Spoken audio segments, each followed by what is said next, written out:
In Wales, enforcement teams search the valleys for immigration offenders.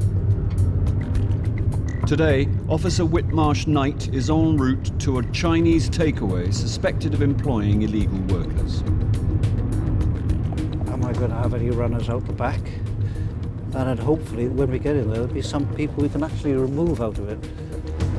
As two of the team enter from the front, Officer Whitmarsh Knight covers the rear. Here we go. Hey!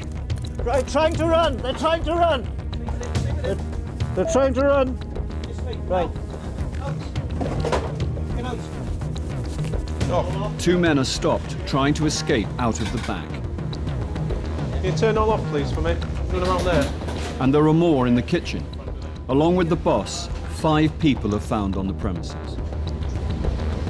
Do you speak English? No. Do you speak English? No. Oh, don't speak any English, they say.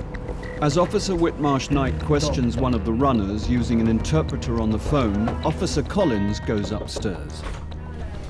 Hello. Just you in here, is it, mate? Is anyone else up here? Adult? Mum? Dad? Mum and Dad. Yeah? Downstairs. Okay.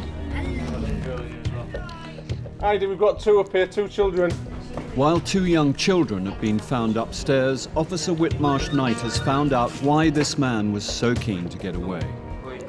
He's claiming that he arrived here illegally in 2003, that he came to Sunny Riska for fun, and he's only been here a couple of days. But he's registered with a dentist. There we are, register with a dentist, which you do when you're on holiday. He admits entering Britain illegally. He is now arrested. As officers search for documents relating to the man they just arrested, they find an asylum registration card that belongs to the second man who tried to run. That's Immigration Nationality Application Registration Card. These cards are given to asylum seekers. They store fingerprints and state if they're allowed to work. But it actually says employment prohibited there, and even bigger at the back.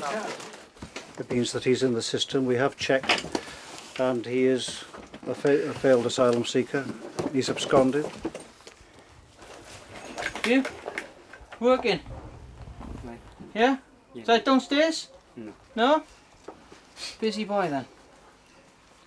All his appeal rights are exhausted, and he has since disappeared off the screen. So we're looking to take him into the police station so we can get the travel document application up and running for him as well. Officer Nick Jupp interviews the father of the child found upstairs. Is it the 2 children upstairs, your children? No, 1 child. 1 child. Is that the boy or the girl? Jennifer. Jennifer, is it? Okay. After you. He finds a passport that shows he's in Britain legally via Ireland. Irish. Ireland has sort of different set of immigration rules, and sometimes it is easier for foreign nationals to get Irish citizenship. If a child is born in Ireland, then it automatically qualifies for Irish citizenship. Then they're obviously allowed to stay in the UK as well because it's part of the European Union. So as far as I'm concerned, this family is fine. 2 out of 3 employees are not allowed to work. But there is still 1 more to be interviewed. Officers will have to find out who she is and why she's here. The criminal investigations team at Croydon deal with serious immigration crime. Officer Tina Leonette investigates cases of identity fraud. Just over a year ago, UK Border Agency took a call from a woman in America. She said that she and her brother had been victims of identity theft by a man and woman living as a married couple in Britain. I'm just conscious. So basically we've got these 2 people who have stolen the identities of a brother and sister. They're pretending to be brother and sister for benefit claims, but they're actually, if not husband and wife, they're certainly partners. Today, Tina's team prepare to visit the couple's home address for the first time. It's a big day. Tina has been working on this case for 6 months, a case that also involves serious benefit fraud. So we've got an overpayment roughly about in excess of £100,000. That's right, yeah. They've been claiming benefits since 2002. It will total over 100,000. The real person left the UK in 1984. She went to the States to get married, and she's not been back since.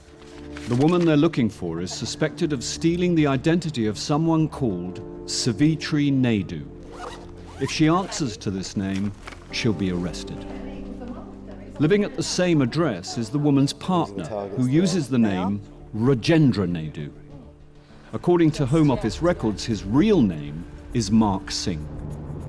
But what we're looking for is evidence of who these people really are, how long they've lived in the UK, what documents they've got.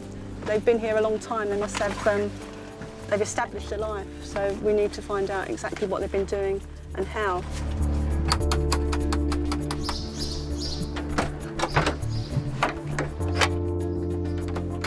Hi, man. Hello, sir. UK Border Agency. Can you come in and speak to you? Is that all right?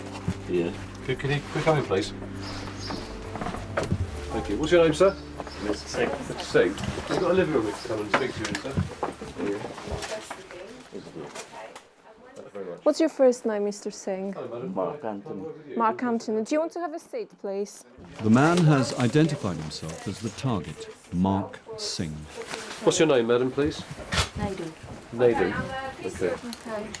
Savitri. Viren. Naidu. And the woman says she is Savitri Naidu, but the team believes this name belongs to someone else. And what nationality are you? Well, Guyanese were British as well. Okay, the reason why we're here is that we have information that you have possibly assumed the identity of somebody else, and that Savitri Naidu isn't your real identity. Okay? I'm therefore arresting you on suspicion of illegal entry, obtaining a pecuniary advantage by deception, and obtaining property by deception. Do you understand why you're under arrest? I'm not sure. Okay, well, just explain that we think you've taken the identity of somebody else. Well, I have no other identity than that, sorry. Okay, right, well, we need to talk to you about it at the police station, and you can therefore explain your version of events, all right? The woman is sticking to her story. Officers must now search for evidence to prove her real identity. It's a money order. She's obviously sent home. It's got this address with a different name on, It's got the name Kamali. which is similar to the name that we thought she really was. That's possibly who she really is. So that's quite good evidence already. As the woman's story begins to unravel, Officer Burkham finds some pay slips that may relate to her partner. There's a payslip here addressed to Mr. R.V. Naidu, so clearly he's been working at the hospital using that identity. You know, sort of the sort of document you'd expect to find lying around the house of somebody who's using an identity. Is it Mr. Singh? Yeah. Who's Rajendra Naidu? He lives at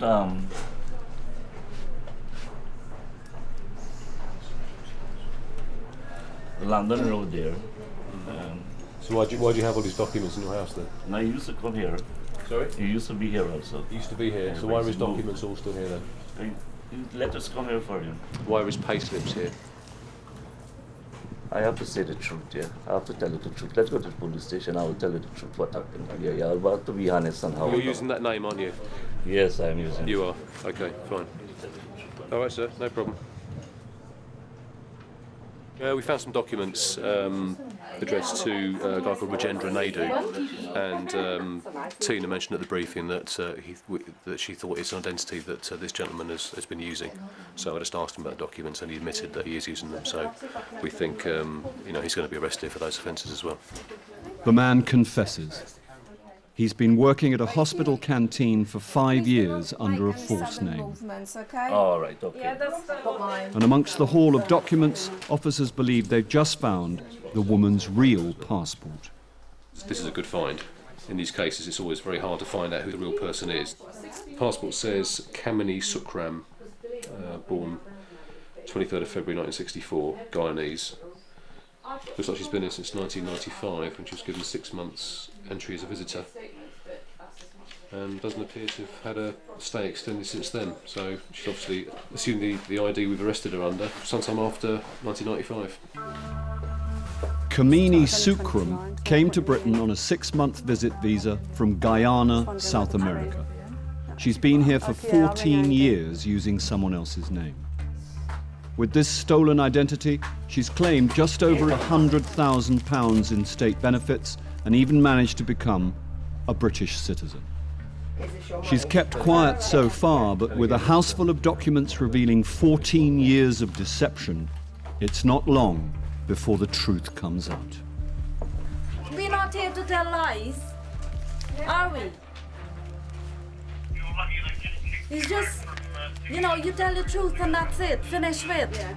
I've lied all the time and I don't want to, you know, to carry this burden of lying all the time. It is a relief to let the judge know the truth, and as I said, I want the truth to let the truth be known.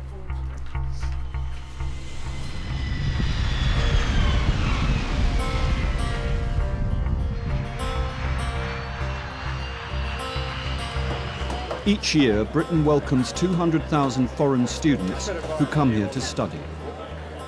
Most are genuine, but some students use college documents to enter Britain even though they have no intention of studying. Today, Officer Lisa Lee has stopped a student who tells her he's coming back to Britain to continue his studies at a college in London. On arrival, he was very vague about what he studied, didn't know very much about his subject area, which is IT. What's a URL? What does HTTP stand for? He didn't have a clue.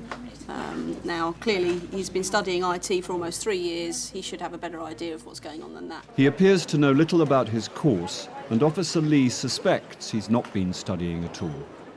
The passenger says he's a student at Churchill College in London. All right. Do you want to just grab your hand luggage and we'll go down and get your other bag? Okay. All right.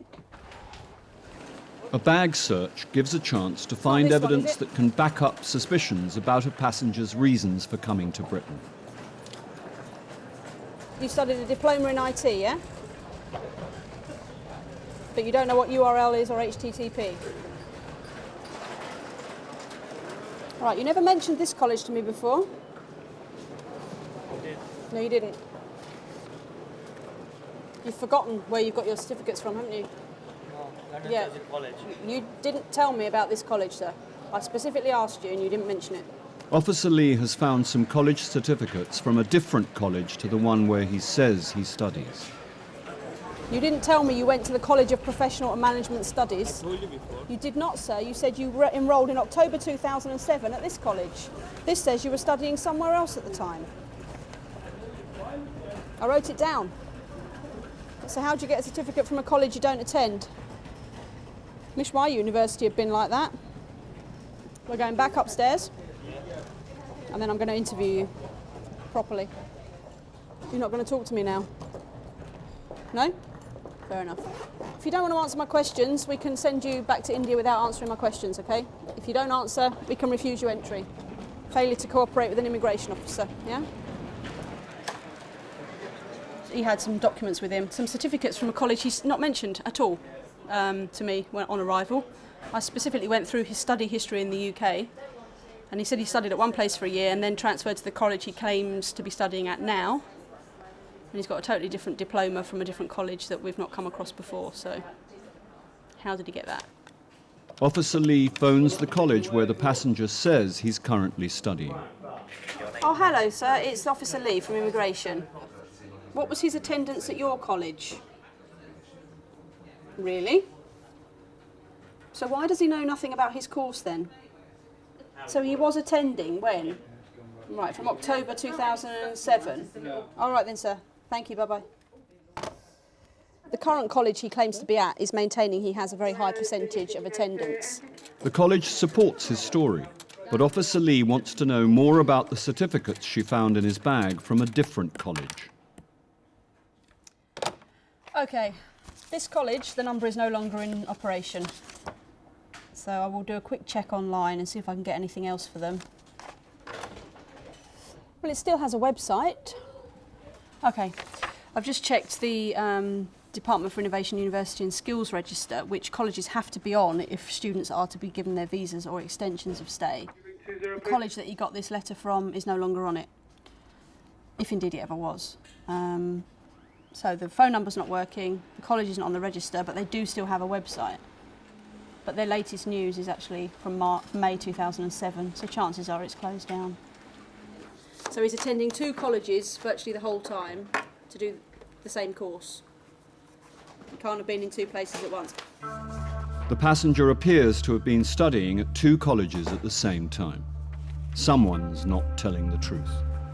Officer Lee wants to find out what he's been up to since he was given a student visa 3 years ago. He's not a student here, I can just feel it. I just know from experience that he's not studying here, but we have to have concrete evidence that we can use to overturn his visa. That's what I'm going to go and get.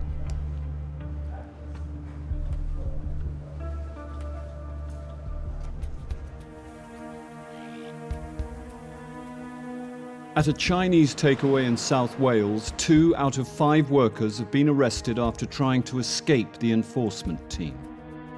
The manager who employed them has been a British citizen for over 20 years.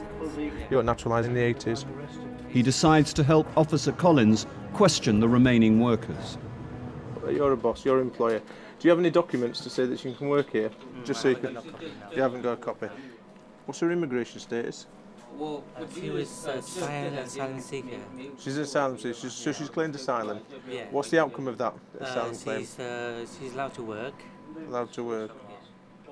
So she's got asylum, has she? She's been granted asylum, refugee status. When was it granted? 1996. She was granted in 1996. That's when She made a claim. So she claimed in 1996.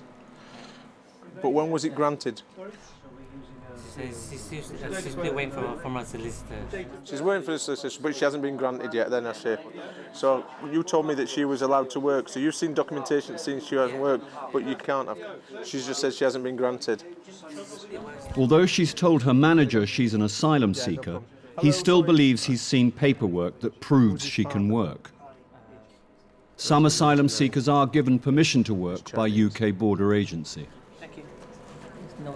He'll need to find the documents to prove this, or could face a £10,000 fine. Occasionally, very rarely, we give permission to work. So he's looking for a document to confirm that now. He's the one who's been responsible for hiring all 3. Have you seen a passport for any of them, Mr. Trim? No? No. Well, he's got a fair few documents down there, so with a bit of luck there'll be something in there that will help us.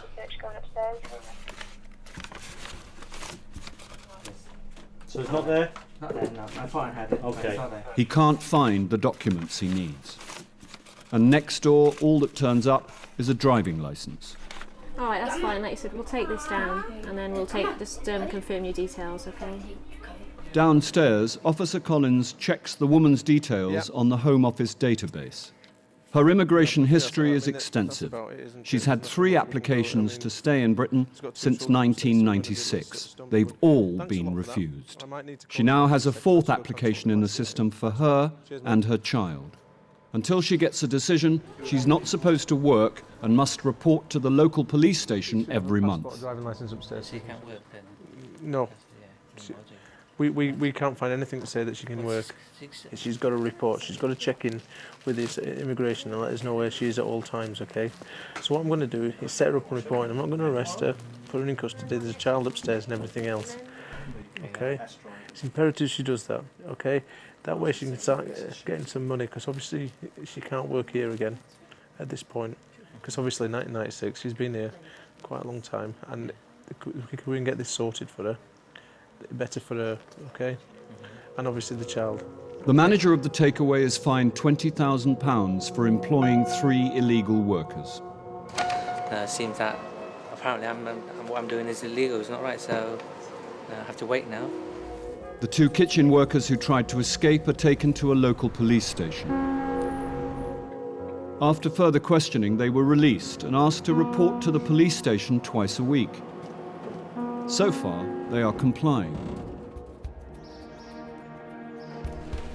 In South London, the criminal investigations team have arrested a couple from Guyana, South America. For the last 14 years, they've been using stolen identities to live in Britain. They have used an identity that's not theirs to claim benefits. and they've received thousands of pounds from the public purse. They've claimed just over £100,000 in benefits as brother and sister. In reality, they're living together as a married couple. Searching through stacks of documents has revealed this woman's real name is Kamini Sukram. Now the team want evidence to prove the identity of her partner. He was living here using a stolen name, Rajendra Naidu, whilst he was registered with the Home Office as Mark Singh. And just now, they found a bank statement with yet another name, Indra Mohan. So who's Indra Kumar Mohan then? Who is he to you then? Because the account's in that name and your name. It's a joint account. Indra Kumar Mohan or Kamini Sukram, which is your real name. So who is this guy? He was like a friend. Was he an ex-boyfriend or something, or what? Hey? Was he an ex-boyfriend? Yeah. He's an ex-boyfriend. Everything. We just found a Guyanese bank statement which had her real name on it and the name of somebody else, Indra Mohan. I suspected that might have been Mark Singh's other real identity, but she said it was some ex-boyfriend in Guyana. Mark, who's Indra Mohan? That's her partner. Okay. The couple both claim that Indra Mohan is the woman's partner. Officers have found an identity card which could clear up the confusion. Do you know Mr. Mohan? No. You don't know Mr. Mohan? That's strange. That's a picture of Mr. Mohan. That was a Guyana identity card in the name of Indra Mohan, which had Mr. Singh's photograph on it. With his true identity revealed, a relieved Indra Mohan now wants to come clean. We were like in prison in here. We cannot go anywhere. I can't go for a holiday nowhere. I can't see my mom who just heart bypass in New York. I can't even go to see her, and so I'm happy. If I'm going home, I'm happy. I'm just sad enough. I fed up. I was expecting this to come more far more earlier, but at this time. The confessions continue. Now it's the turn of his partner. What started all this was as soon as I landed here, then I got pregnant. I wish this thing would happen when you were 3-4 years old. That's what So you could have grew up in. where the lie started. After 14 years in hiding, this couple has finally been caught out. Sit in the front, put a seatbelt on for me. But it's a familiar story for the investigations team. Identity hijacking is not uncommon. It's rife, really, particularly for people that are desperate to stay in the UK. They'll do anything.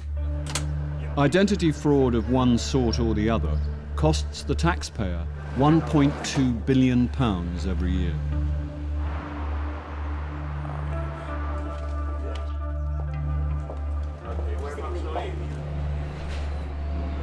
While fingerprints and photographs are taken at Croydon Police Station, Officer Leonette has made another discovery about the man's real identity.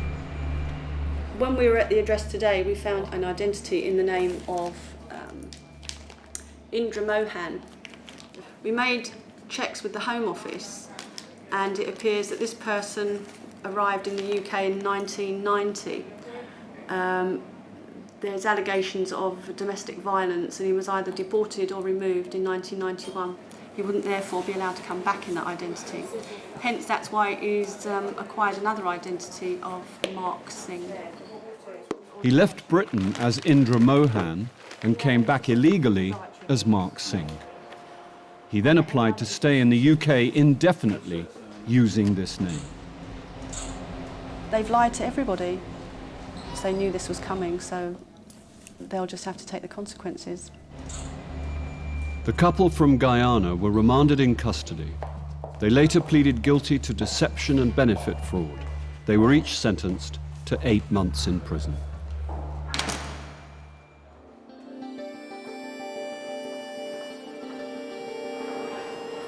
Still held at immigration control is the returning student from India. Officer Lee wants to know why his documents show he studies in 2 places at once. Just follow me, sir. But this student can't even remember the name of the college his certificates are from. Take a seat. You don't know the name of the college where you studied for a whole year? Not whole year, 6 months. 6 months? You sure? So how long did you study at the second college was my question. I think 8 months or something. What subjects did you study? Well, first year. For your 8 months at the second college, whose name you can't remember, what subjects did you study? Can't remember. You can't tell me what the name of the college was or what you studied while you were there. Forgot. You've forgotten. I've got all my documents, you can check that. Well, I'm asking you, sir, because the only way I can be sure that you've studied here is if you tell me, and you can't tell me anything. Yeah, because I told you my memory is not so sharp. That's not an excuse. I know why you can't remember the second one, because you never went there. When did you enrol at Churchill College? October, I think. October what year? 2007. So why then do you have letters from the other college, the second college, saying you were also enrolled at their college at the same time? What time? The same time you say you've been studying at Churchill College? No. Yes, sir. Can I have a look? No, because that will give you the name of the college. One of them's wrong. I have a problem with the fact that you've got documentation in your bags which tells me that you were studying in 2 places at once. You may disagree with me, that's what the documents say. This leads me to believe that you've been less than honest with me so far today. Listen, this is true. Don't tell me to listen. Okay. I've got the documents. You can't remember what's on there because you never went there.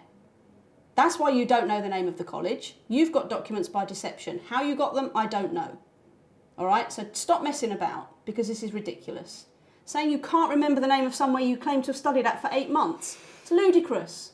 Ludicrous.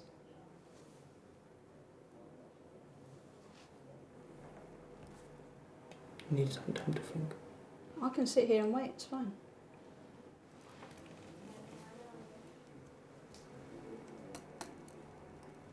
Tell me all the lecturers' names. Can't remember. Tell me what exam you sat last. Can't Tell me remember, what the title of the exam was. I told you I can't remember right now. Why not? Because my mind is not steady. I told you. My mind is all messed up. I can't remember. I need some time. Rubbish. It's not rubbish.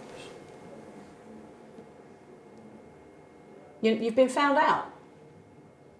You don't know the answers because you're not studying anything. It's quite frustrating because I know that anyone with any credibility as a student would remember the answers to my questions. You know, where did you study? He can't remember a whole year of his life. It's quite obvious he's got something to hide. Quite clearly he's trying to conceal something about his past here. It may well be that he has been attending college, the current college. The problem I have is how can I be sure of that if he's telling me he can't remember his tutors' names, the modules he sat, when he sat an exam, or what exam he sat. It's just nonsense. Officer Lee is convinced he's not been studying, but without hard evidence, there's little to go on. She talks it over with her chief immigration officer. All I have is that he has absolutely no idea. He just can't remember anything about his college. He can remember his journey there. He can remember a bit about what he does at work, but every time you ask him anything academic, he's got no idea. College is saying he's attending, but at the moment he's not satisfying me that he is. But I don't know what we can do, because clearly I don't think we have enough at the moment. No, because if it went to appeal, what we'll have is the college saying yes, he's attended, yes, he's got all these pass marks. We're the educational provider. We know if someone's a good student or not. Well, we haven't got enough to go on. No. Personally, I think we're flogging a dead horse. I know, as frustrating as it is. I shall tell him the good news. He'll be thrilled. I'm sure he will be. As one of the colleges says he's studying there, and there is no evidence to say otherwise, Officer Lee has no choice but to allow him into Britain. Right, it's your lucky day. All right? You awake? You understand what I'm saying, yeah? My chief immigration officer and I have spoken about you at length, all right? Now, whilst I'm not satisfied that you're studying here, at the moment I don't have enough to cancel your visa. So you're being allowed to enter today. All right? However, when your visa comes up for renewal in November, you'd better hope that you can remember by then what you've been studying. Otherwise you're going to have a problem. All right? So I think it was a bit stress, but end of the day it was quite good to a happy ending, would you say? I'll try and remember next time. Unless I have an admission from him or from the college or from his employer that he has done something in breach of his visa conditions, I have no choice but to grant him entry. No work, only sleep, eat. Maybe some studying? Yeah, of course. All right, bye.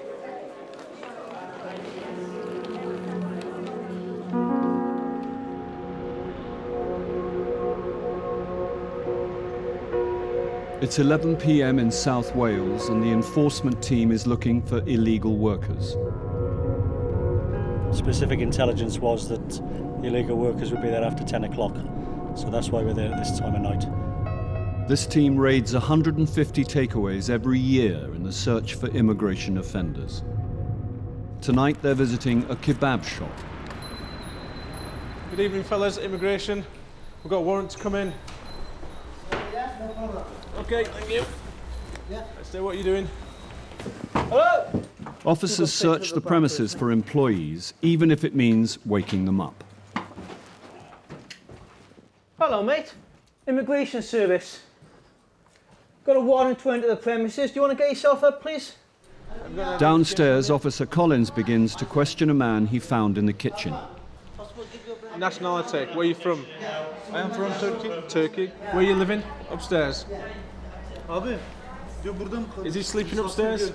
Is he living upstairs in the flat? Are you here on a work permit?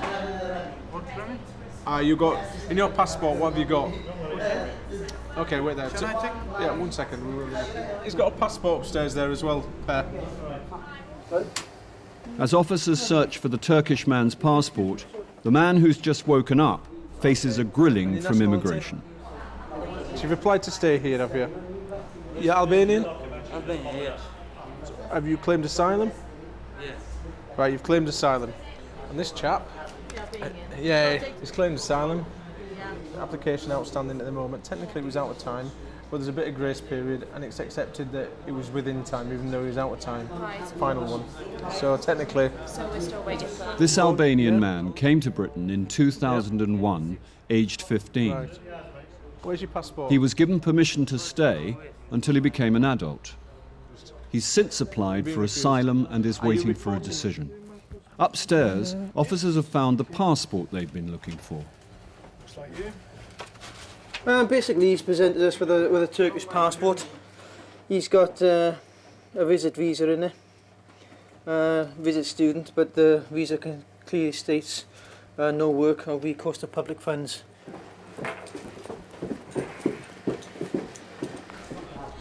Second name, Akbas, Alpha Kilo, Bravo, Alpha Sierra. He's got a student visa here. This man came into the country as a student for a 1-month English course. It finished 3 weeks ago. His visa says he's not allowed to work here because he was studying on a short-term basis. If he has been working, then he'll be deemed to be working in breach of his entry conditions and he may well stand to be arrested. We caught him working in the rear. Oh yeah, he's behind the counter. So this course in St Giles, down in Eastbourne, that you took a month over, that's what you were supposed to come in for. You were supposed to leave after that. Yeah, so why didn't you leave after it? Okay. I think you've been working here.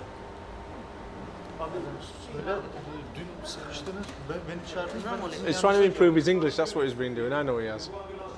That's what he's been doing.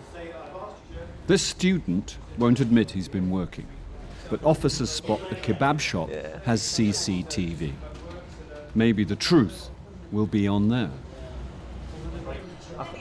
That's one, yeah. It was him, yeah. Just see this gentleman here. serving a customer. He's saying he's not working here. Obviously, the evidence there is that he is.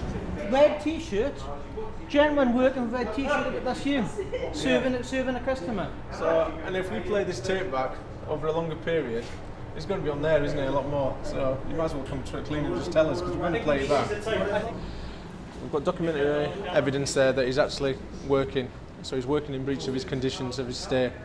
I am now going to arrest him for working in breach, okay?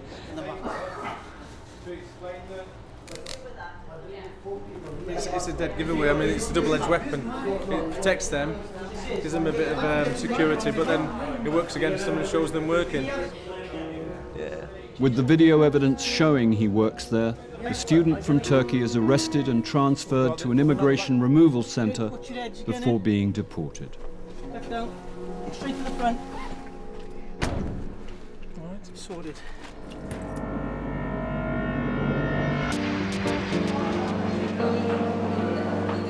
At Terminal 3, an Australian man has been stopped at passport control. Chief Dyson hands the case over to immigration officer Brendan Bruce.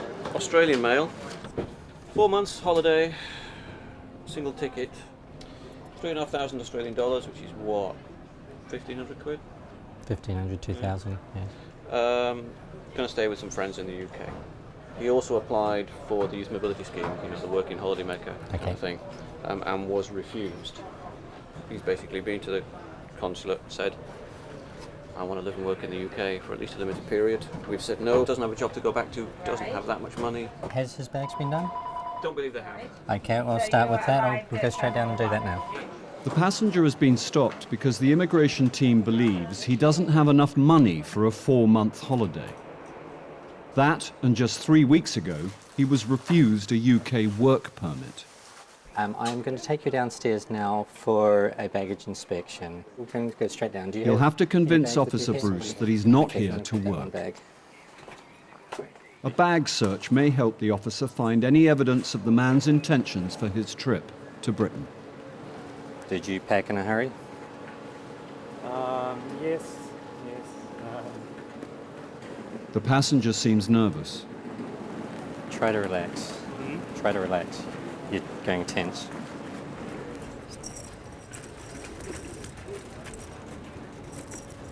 Officer Bruce finds a mask, which may or may not be work-related. You're looking nervous. This man is carrying some strange clothes. But are they a concern for immigration? This document might be. I found a letter of sorts, or a contract. It says a contract between master and slave.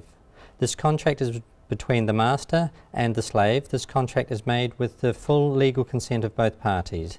The slave must learn to desire what the master wants. Signed by the passenger as the slave, dated the 5th of June 2008. That is not an employment contract as I would see it. So it's just, I think, a bit of interesting reading. Officer Bruce is content the passenger's contract is not a sign of employment. But he still has concerns about the passenger's funds. Okay, I'm going to go and interview the gentleman now. Mr. Goff? The immigration interview gives Officer Bruce a chance to find out about the passenger's trip and the items in his bag. Okay, the equipment you have in your bag, if you're coming here for a short holiday, why do you have all of that with you? Your clothing, your fetish clothing. Why? Fetish clothing. I intend to hopefully use it whilst I'm here. Okay, you have a contract with your master. Where is your master currently? I have no idea. Will you receive any form of cash payment for using your equipment? Absolutely not. Okay, what do you have to return to in Australia? Okay, I have a couple of pets, Obviously all my friends and family are in Australia. My life is in Australia. I don't believe he can afford to be here. He's got £1,500 to last, including paying for at least partial rent, food, whatever transport he intends to do, whatever things he intends to do while he's here. He just doesn't have the funds. Officer Bruce will now consult his Chief Immigration Officer, Sarah Dyson. Let's think about what he really needs to survive in the UK, in London. You know, even living on beans and jacket potatoes for 4 months, it doesn't really hang together. And we know that he wanted to work here because we've got the evidence. You know, he applied for that visa and got only refused 3 weeks ago, didn't he? So I'm recommending refuse leave to enter and return him to his country. I just want to come outside. I just need to explain something to you. Sure.